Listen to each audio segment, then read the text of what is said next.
In today's video, coming up, how to be huge and successful with your music in 2018. Kids, when I found you, and that's the last time, she felt young again. Hey guys, welcome to my channel. It's me, Sine. I think I have to mention my name now at the beginning of every video because I met a lot of people of you yesterday at the Amsterdam dance event and some of you got my name wrong, so it's Sine. Not Sine or something like that. Sine. The John is for Jonathan and Sine like sine wave. Super easy. Now that we got this out of the way, it's time to recover from the Amsterdam dance event. Was crazy, meeting a lot of star DJs. Or you released a couple of tracks with them. Spinning Armada, yeah. Made a huge hit. Hanging out backstage. Going to the Ultra Music Pop-Up. Drinking a little gin and vodka. Meeting hundreds of new people, other DJs, other producers, club owners, label owners, big managers. But I have to say, meeting some of you guys, the people that actually watch my videos, was actually the most fun. One person even gave me those waffles. They're good. Wow. That's like heavy stuff. Thanks a lot, but I will have to eat it in like small portions. Because as you know, I got for my birthday like a week ago this giant Nutella pot. And I'm doing fairly alright. I mean, you knew this was going to happen. Enough with the nonsense, it's time to head over to the studio, make music and share with you all of the information that I got from visiting the Amsterdam dance event. But first up, actually heading to the studio in the coolest way possible.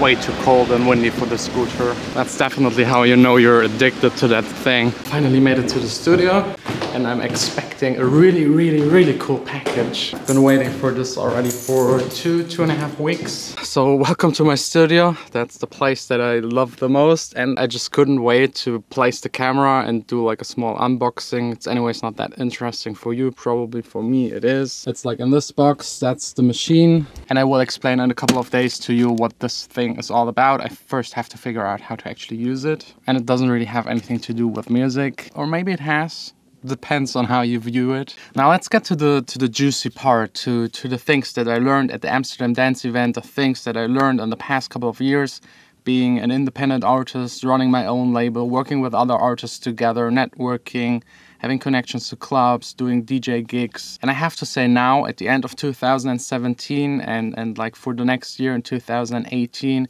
I think by far the most important thing, it's more relevant than ever, is actually as an artist, as a musician, as a producer or DJ, to just do the things yourself as much as you can. By the way, this machine has also to do with doing things yourself. I'm sick of a couple of people, so I'm just doing it myself. That's the way to go. So you have full control. Whatever you do is yours. You don't have to share it. You don't get frustrated. You don't have other labels you have to work with that are not paying, that are not releasing your tracks. That happens a lot. And a lot of young producers don't get, as long as you're not having like a certain size as an artist. And with size, I mean the complete package. That's what counts. Like the quality of your music, the quality of your social media, social things, of your posts, of your connections, how many people actually know you, and how cool and trendy and the new kind of thing you are. Because a lot of artists, and I was myself the exact same, they just want to make their art and have someone else to take care of the business things. They want someone else to take care of the connecting thing, hanging out with people, networking for them. And in some cases this is happening, but it's like a really rare case. As you know, I had a management for like a year and they didn't really do anything proactively. It was a special case. They also didn't take care of the things that happened by themselves, like people writing me emails and offering me cool things. But that's usually what every management and every label will do for you. Basically nothing. They just see your talent, they sign you, They got you safe. You're locked in a contract with options or in a management contract for a couple of years, and there's no way for you to get out of it. And they won't do anything really for you. They're either busy with their main artist or they're struggling themselves to keep up their business. Sometimes they have 20, 30 artists, maybe even 50 artists, and just one of them is really making money and they're all concentrated on that one. And the other ones are just like a backup plan or like waiting until they blow up. And then you really have to ask yourself why you want those people being like involved if they don't do anything. At the end, it's up to you. I would just recommend you to do everything yourself. It's about the package. If you can deliver that after a year or two, you're just doing your thing, people will approach you and then it will be way, way, way easier for you. Just as a quick example, I sent out my All About track like 2 years ago to Armada. It's like a big deep house label from the Netherlands. They rejected the song. They told me it doesn't fit, it's not good enough. I don't know if they really thought it's not good enough or it doesn't fit, but that's not really the point. I sent it to them. They didn't want to release it. I released it myself, put a lot of effort into the promotion, pushed the track to 1.2 million on Spotify, or 1 million I think, and they then approached me and they asked me if I want to license them my All About song for one of their compilations. So at the end, the track got released on Armada and I got a way better deal without any options or anything. So it's really, really all about like making yourself as big as possible and to wait for other people to approach you. That's just the way to do it if you really want to kind of make it. And it's extremely important while doing that to be present to the world. Do your socials, do your postings. You never know who will find you. You never know which artist, label, A&R guy will check out your song on Spotify and then check out your Facebook and your other social media. And depending on what's going on there, or if you have other releases on other bigger or like labels that are known but not the huge ones, this will just increase your chances that they will be interested in you. And if you do that consistently, that's like the second most important point after doing it yourself, consistently. Super, super important. Have at least like 6 to 12 releases a year. Do your social media stuff. And let me at this point just be really honest. All of those big labels, all of those big management companies are companies. Their main goal is making money. I talked about it yesterday with Olaf and the EDM Legends thing that is coming up really soon. He said himself, Spinnin', for example, is a label. They have shareholders and they want to see big numbers. Make music you think they can sell, because they're in it for the money. There are record labels that do it for the love and the passion for music. Yes. But they don't make any money. And that's fine. So if the A&R, the guy that decides which music gets signed, is listening to the demos, he will pick the tracks where he thinks it's worth it to release them, to invest the money, to master them, to do the promotion, to spend the time for that track to make it as big as possible. If it doesn't have any potential, if they don't see any potential in you as an artist, the entire package again, it will narrow down your chances immediately. So just do whatever you can, be active all the time, work hard, because just imagine there are like a million other producers, DJs, musicians out there that are maybe even better than you, that are better connected, that are hustling more and harder, that are finishing their tracks. So if you can't compete with them, you will basically already immediately fail. So just do whatever you can to just get yourself and your music as far as possible. I got another huge interesting tip actually for the point where you reached enough with your music, where you got to a certain level. There's like a small thing that I would advise anyone to do instead of going like the normal route with a management and a big label, but more on that after I've made a little bit of music myself today. I mean, it's Saturday, so my music making time is a little bit limited, so let me get started. It's all about love, wherever I am,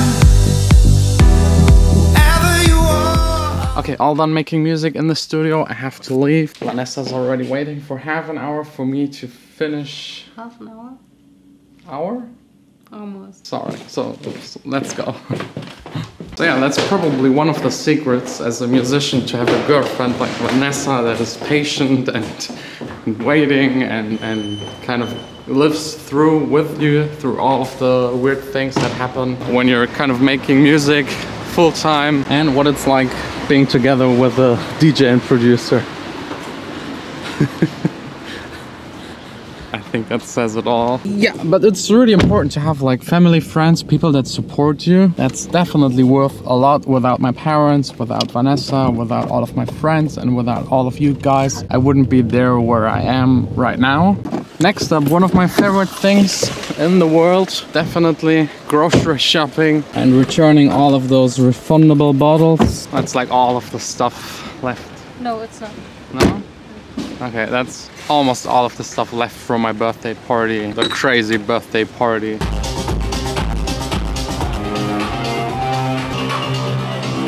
It's just time to get over that shopping part as quick as possible.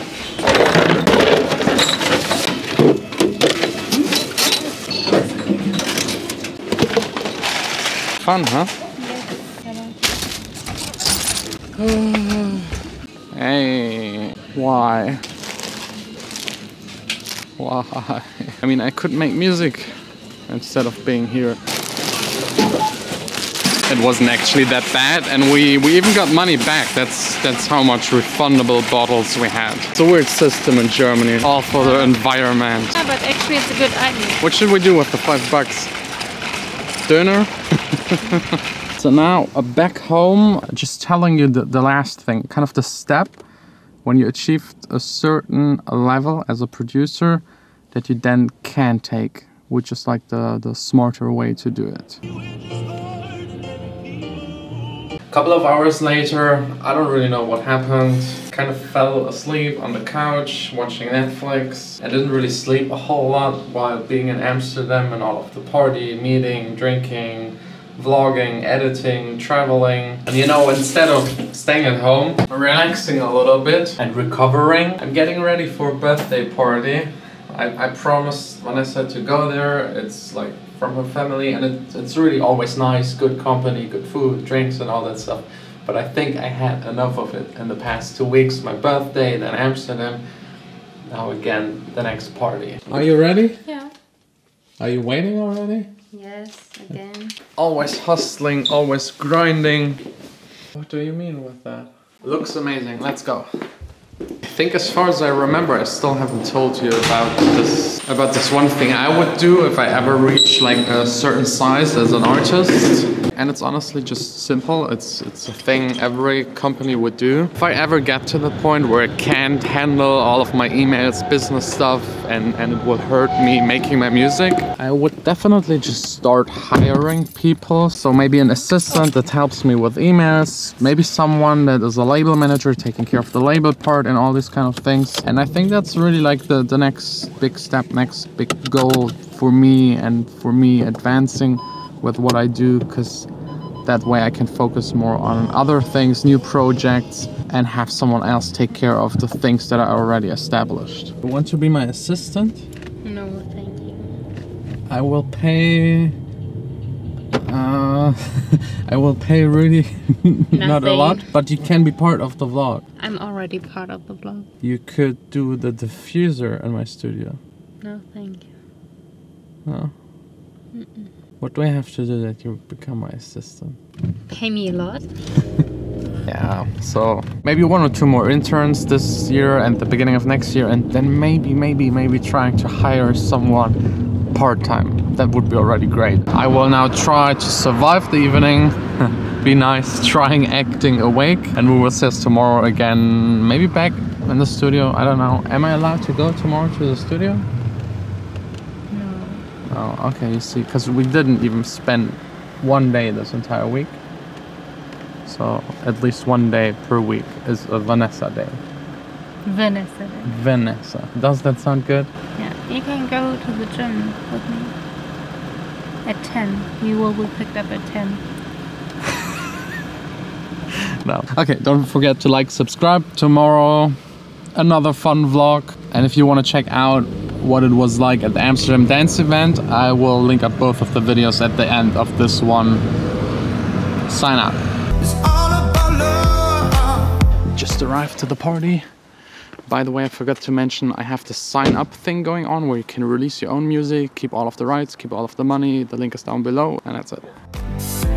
Wherever